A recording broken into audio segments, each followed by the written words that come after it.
So good. Mike, thank you so much on behalf of all of us that call Mission our home. And thank you for being here. It is an honor. And I mean, we got to hang out last night and this morning. I mean, we're pretty much best friends now. So thank you for being here, and to your incredible wife, Kim. I mean, it's a lot for you to travel from Texas here on Father's Day weekend. So from the bottom of my heart, thank you so much for doing this. And I'm excited about having this conversation on faith, football, and fatherhood. And so here's where I want to start. Your name, Mike Singletary, is synonymous with a lot of things.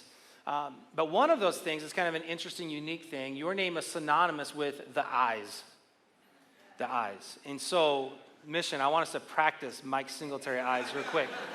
All right? And I also want to say, next Sunday when I'm preaching, remember this moment, because some of you close your eyes when I'm preaching. You need to demonstrate some Mike Singletary eyes. And so, Mike, I want to talk about the eyes. Like, when did that start? Did that start in Chicago or at Baylor when you were playing college ball? When did the eyes, like what's all about the eyes? It's an interesting question. I get it a lot. But when I was growing up, I didn't have a lot of passion, or I wasn't excited about, a lot. Being the 10th child, you know how it is. When you have your first child, somebody wants to hold the first child. You're like, no, it'll take a little while before I trust you with it. And then the second one, well, maybe. And the third, yeah, okay, you can take. And well, me, the 10th, it's kind of like, hit it, get out of here. So I wasn't excited about a lot of things. I was just kind of in the shadows a lot. And then there were a couple of things that happened when I was 12 years old that really kind of made me refocus. And I remember getting up at night. Something was stirring in my soul. I'd get up at night and I'd go out and I'd just start running. Maybe 1, 2 in the morning. I'm running forwards and backwards and sideways, crying. And when I was done, I'd look up toward heaven and say, Lord, I said, one of these days I'm going to be great. I need your strength. I need you to be with me. And I thought at that time, at 12 years old, that I was really making a deal with the Lord. And it was everything that I do. In the classroom, everything that I do on the field, I'm always going to give you everything I have. So when I did that, it was like my eyes, I didn't want to miss anything. I didn't want to blink. I just wanted to go all out. And that's kind of where it came from. Man, I love that. And, we know the highlight reel. I mean, I can close my eyes and think of so many tackles you had. Hall of Famer, unbelievable, the amount of Pro Bowls. We think of the highlight reel, Mike Singletary, but your story didn't start as a highlight reel.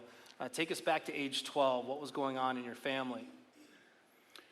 Well, first of all, my mom and dad divorced. So at 12 years old, I had always seen them argue and fight and fuss, but after a while, you just kind of think, I guess that's the way it is. And one day, I'm walking around in the kitchen, and Dad comes up to my mom and says, hey, I want you to step outside. I need to talk to you. And I walk outside with them. And my dad turned toward my mom and said, I'm tired of fighting. I'm tired of arguing.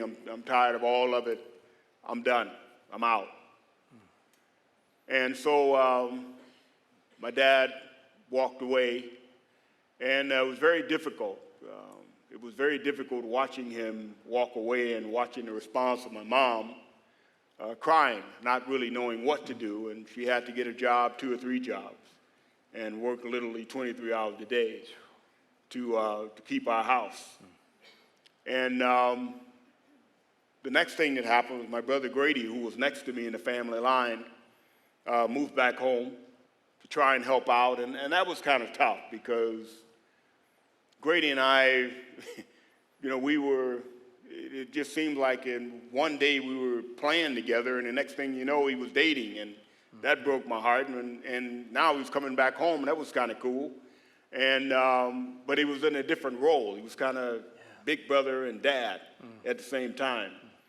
But it seemed like things were working. Seemed like things were going to work out, and it was kind of cool. 6 months after my dad walked away, when Grady came back home, 6 months later, he was killed in an automobile accident. So that was very difficult for me to try and digest, to try and figure it out. And my mom came in the kitchen, and she looked at me and she said, "Son, I want you to sit down. I want to talk to you about this thing called life." She said, "I know that your heart is hurting. I know that you feel badly about what's happening, but this is life, and it's not fair. You are in a marriage for over 30 years and 10 kids, and it doesn't work out. It just tears your heart out. And I hope you never lose a child, because it's just not supposed to be this way, and we'll never see Grady again on this side of glory." And then she said, but I want you to understand something. There's greatness in you. I knew it when you were born.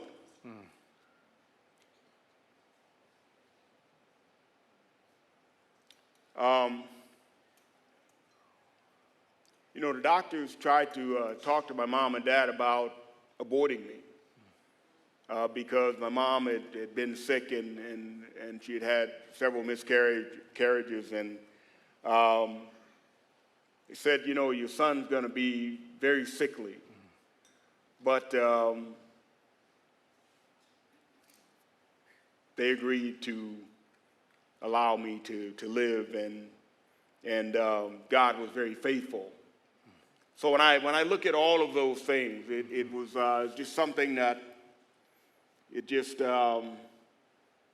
makes me look back on that time and realize how special it was. When she asked me to sit down and challenge me, she asked me if I could be the man of the house. At age 12. At age 12. And I thought, Mom, this is a bad decision. I mean, I had some sisters that could be the man of the house. But when I looked in her eyes, she believed in me. I knew that she believed in me. And I said, I can do that. And I got up and I walked in my room and I got out a sheet of paper and I began to write. And it sounded like this: find a way to get a scholarship to go to college. Get my degree, in which I'd become the first in my family to do so. Become an All-American. Get drafted and go to the NFL and buy my mom a house and take care of her for the rest of her life. Become an All-Pro. Go to the Super Bowl and own my own business.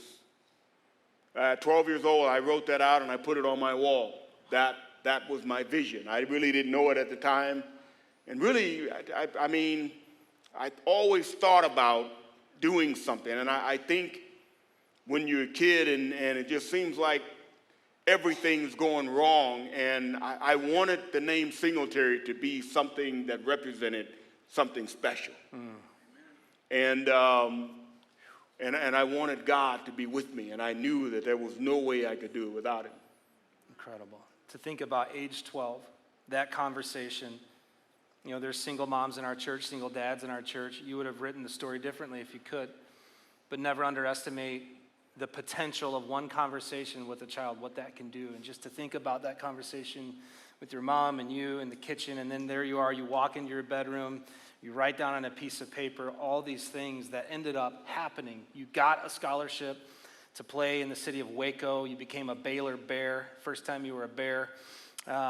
All-American 3 times. I do know this story because I've researched it more than I should. Your coach was talking to Tom Landry, legendary coach for the Cowboys. My mom used to work for the Cowboys. So your coach at Baylor was talking to Tom Landry, saying, Tom, you got to draft this guy. He's amazing. You have to draft him. You have to draft him. If you draft Mike Singletary, you will win the Super Bowl. But Tom Landry decided not to, and so they didn't draft you in the first round, which we believe was an act of God's sovereignty, because in the second round, Mike Singletary was drafted by the Chicago Bears. It was awesome. Woo! Thank you, Jesus.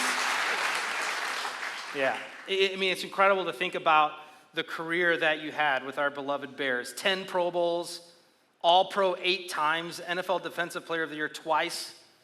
And January 26th, this might get me a little emotional, January 26th, 1986, Super Bowl champions. And that was...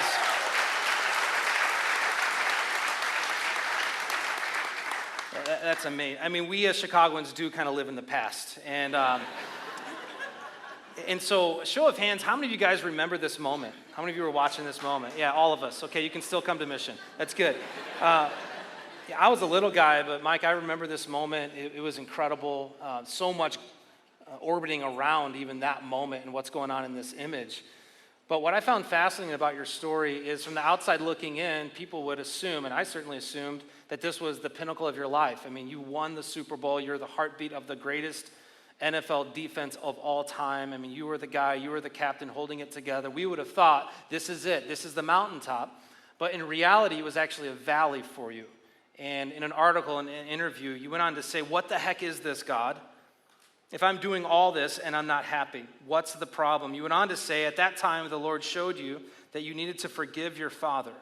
You began to understand that forgiveness is never for the other person, it is for you. Take us back to this moment, to this valley experience when everyone else thought you were on the mountaintop.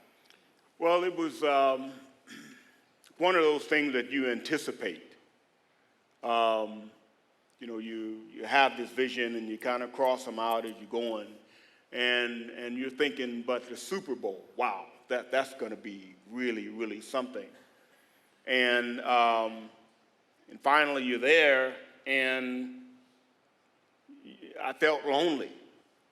I felt afraid. I felt angry. I felt empty. And I couldn't really come to grips with it. It was like trying to take something off that was dirty. It was kind of like, no, this isn't happening. Why is this? Why am I feeling like this? And I began to pray about it, and in my spirit, I realized that I needed to forgive my father. And, I really battled with that. I said, Lord, you're God. I mean, certainly there's something else I can do. You saw it just like I did. I mean, he's not a good person. He's not a good guy. I don't want to be like it. I don't want to see him. And basically, I knew that in order for me to go through that door and really see the rest of my life, what else God had for me, that I needed to be obedient. And so I made a decision. So, Lord, I'm going to call him. But if he doesn't answer on the first ring, I'm done. He answered on the first ring. So he picks up the phone and we start dialogue, and you got to understand, I'm thinking I'm doing something really special. I mean, I'm really going out of my way. He better be grateful I'm doing this. So I call and he answers the phone and said, hello, hey, Dad, I just want you to know that I forgive you. And Dad says, forgive me for what? I put a roof over your head, put food in your stomach, clothes on your back. What else is there? So for about the next hour and a half, we screamed and yelled, cried. But when I hung up the phone, I knew that something had changed. Something was broken. And that following week, I went down to Houston and began to spend time with my dad. And he allowed me to ask him a lot of questions. I told him I had a lot of questions. And I knew by then. And my mom used to tell me all the time, son, you're just like your father. And I mean, when she said that, I just started crying. You can't mean that. I mean, I know I'm not like my father. But the more I got to know him, the more I realized she was right. And so I asked my dad, Dad, help me. Tell me what you would have done differently so that I don't make the same mistake. I don't want to live by myself. I don't want to hurt my family. I don't want to divorce. I don't want any of that. How do I not do that? And Dad just began to understand. He said, son, I wish I could really tell you what the answer is, but I can't. But it was like I was driving down a highway, and there was an exit, but I just couldn't take it. I said, I just didn't have the tools. I just didn't have the tools. And the more I talked to him, the more I realized that he felt the same way about his dad. His dad felt the same way about his dad. So I realized that I was breaking something. I was breaking that curse that was on my family. And I know, even at that time, I was the only male, the only Singletary that was married at that time. In my generation, I was the only one that was married. And so it was an amazing time in my life that I became aware that God had to do a work in me. So powerful. One of my favorite quotes of all time is from Lewis Smedes. He said, forgiveness is setting a prisoner free, coming to realize that that prisoner is you. And some of you, your story is like Mike's story. And there's few wounds greater than a father wound. And harboring that is holding you back. And what would it look like on this Father's Day in a way that you are not anticipating for you to extend forgiveness, for you to walk through that door of freedom? Your dad may be still alive. You can contact him. Maybe he's not. You can write a letter. What would it look like for you to walk in freedom by extending forgiveness? So powerful, Mike.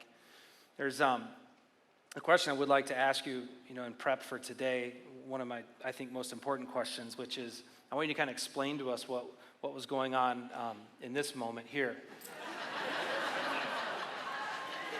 I think all of us would, and so,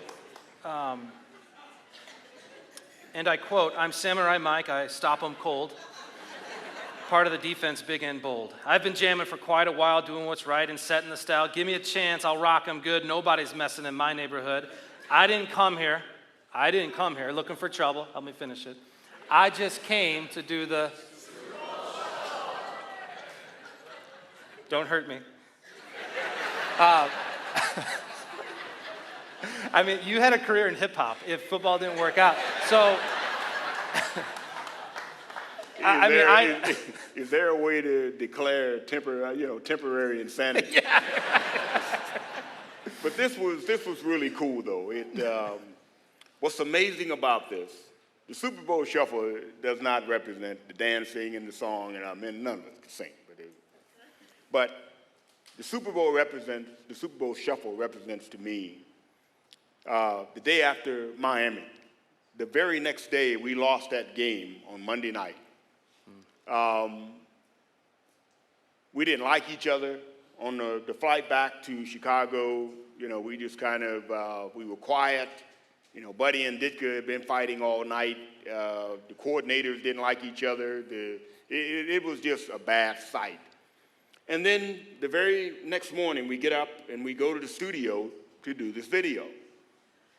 And after the video, we're belly busting and high-fiving each other and dancing and singing, and we're happy, and we're saying, hey, we can do this.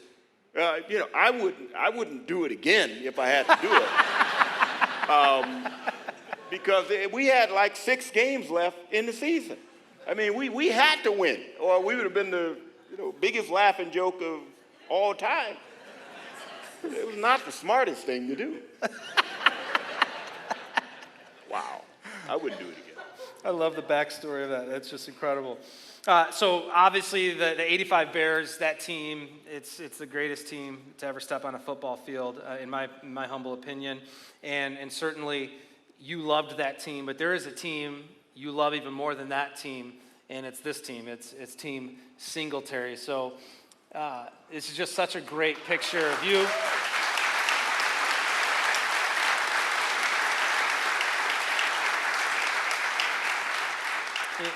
Mikey once said in an interview that your most important job, above and beyond anything else, is to be a dad.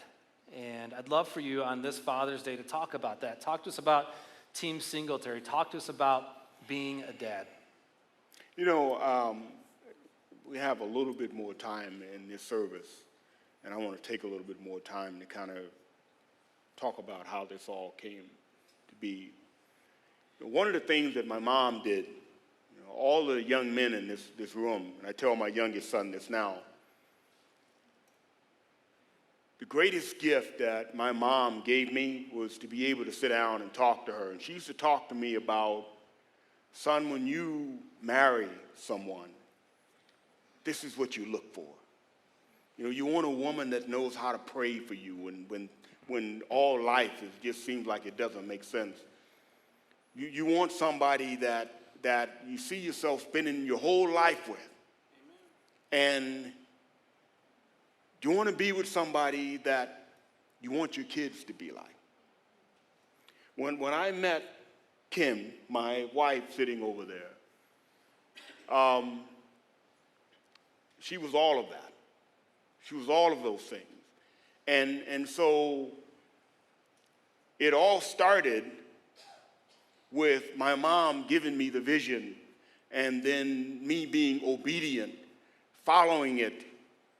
And it didn't start great. We had our differences, marrying a different race, all of those things. But I knew one thing. I just knew that my mom always said, son, just if she loves the Lord, that is the most important thing. I don't care if she has headlights, junk in the trunk. I don't care about all of that. Does she love the Lord? Then does she love you? I'm just telling you the truth. And all I can tell you is the greatest joy for me is every day I have the opportunity to be with my best friend. That she is my best friend. And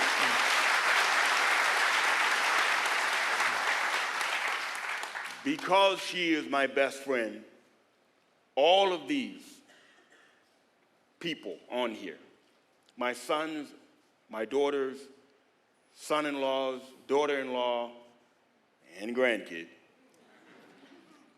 I love them. I love being around them. I love spending time with them. People say, well, do you have friends? What are your hobbies? What do you play golf? You don't? No. This is it. I get to be with them all the time. And to me, it makes life worthwhile. Absolutely. So powerful. Amazing.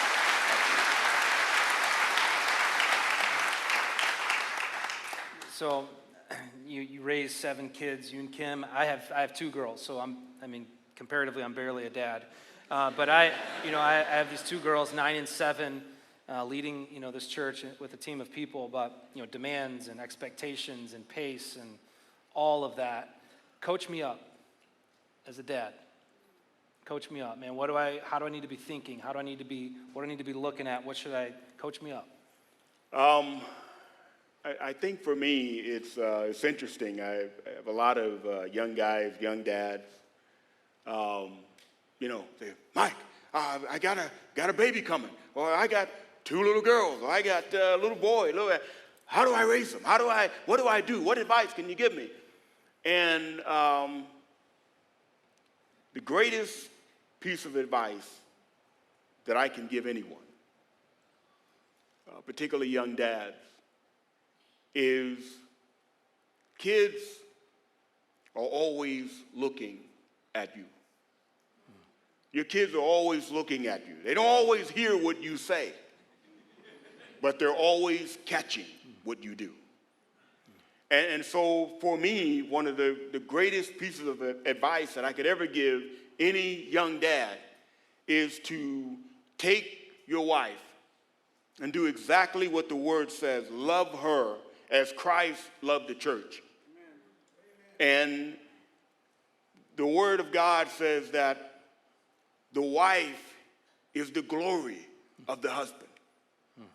So when I look into my wife's eyes, it tells me everything about the job that I'm doing. When she's looking tired or she's looking unhappy or what, my kids these kids, they will tell you. When I came home and Kim was not happy, it was like, okay, what did you do? Dad, no. But really, it's important that you love your wife and treat her with such respect. And my sons, I'm talking to my oldest son who's married to this young lady, Haley. And sometimes he goes through a door and she's behind him. So wait a minute, hold up here. When did you start that? Who taught you that? You are a gentleman. You're a Singletary. You're a man of God. You let her go through that door first. You open her door when she gets in the car. That to me is the best advice that I can give. Powerful. That's the best advice that I can give. It's awesome. Love it. I think it'd be cool, Mike, if we could huddle up all the dads right now. And so if you're a dad, I want you to stand to your feet. If you're a dad, stand to your feet. And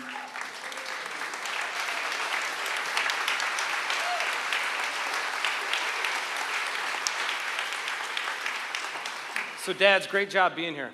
You could be out losing golf balls, but you're here. And great job. And some of the dads standing right now are dads that they're locked in. I mean, they're on that path. They're killing it. They're doing great. Some dads are hesitant, not sure what to do, different stage of parenting. Some dads are very distracted. They're choosing career over their family. Some dads have a lot of regret that are standing right now. And Mike, what I'd love for you to do is just pretend that we are all in a huddle. And I want you to unleash some Mike Singletary passion and vision on these dads that are standing. Don't hold back. Give us what you got. This is kind of dangerous.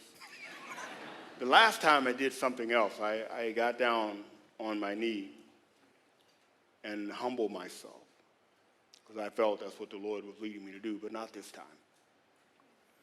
This time I would say this: we're in a huddle. We're in a huddle and we're down by a touchdown. You come to the huddle, you just got beat by a long bomb. You come to the huddle, you got your head down. I would say this: hey, yo, get your head up. Let's go, man. We're in this together. None of us will fall alone. We will win together. We need each other. And the only way we're going to do it is we got to come there together. One play at a time. One man at a time. One teammate at a time. We will be victorious. And the only way we can do that is we understand that if you do your job, just do your job. Nothing miraculous. No miracles. No nothing.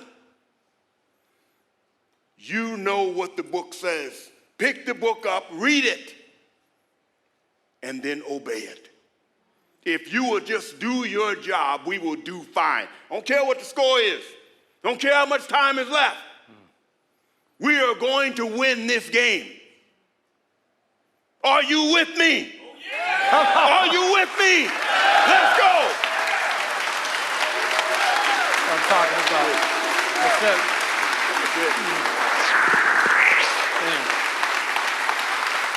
Love it. So here's how we're going to finish up.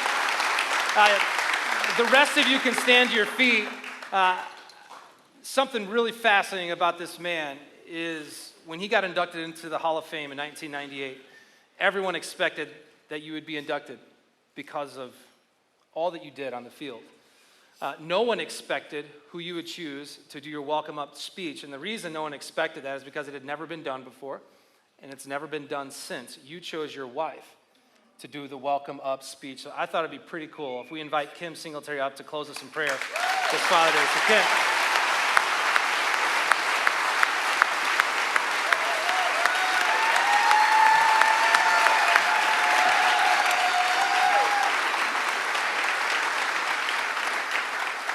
Thank you. Well, I always pray for him when he's going to speak. And the other night when I was praying about it, I felt like the Lord asked me to do this. And I asked Pastor John. But the Lord gave me 2 words. And one was apologize, and one was honor. And I personally don't feel that we do a good job in society honoring fathers or honoring men, really. We do a great job of honoring mothers. And I feel that the Lord really asked me if I could stand in the gap for all women, for all wives. I would be the number one that would need to do this. And just apologize for honor that has been withheld from you. And all of you, every male in this room, I would reiterate my mother-in-law's words. There's greatness in you. Not because of what you've done or what you want to do, but because God put it inside of you. He handpicked every one of you to be an influence in your homes, in your areas, your professions, your neighborhoods. Every one of you is equipped with greatness. And I wanted to appropriately honor you in spite of what society, I feel like they make fun of men all the time. But if you'll allow me, I'd like to pray a prayer of blessing over you.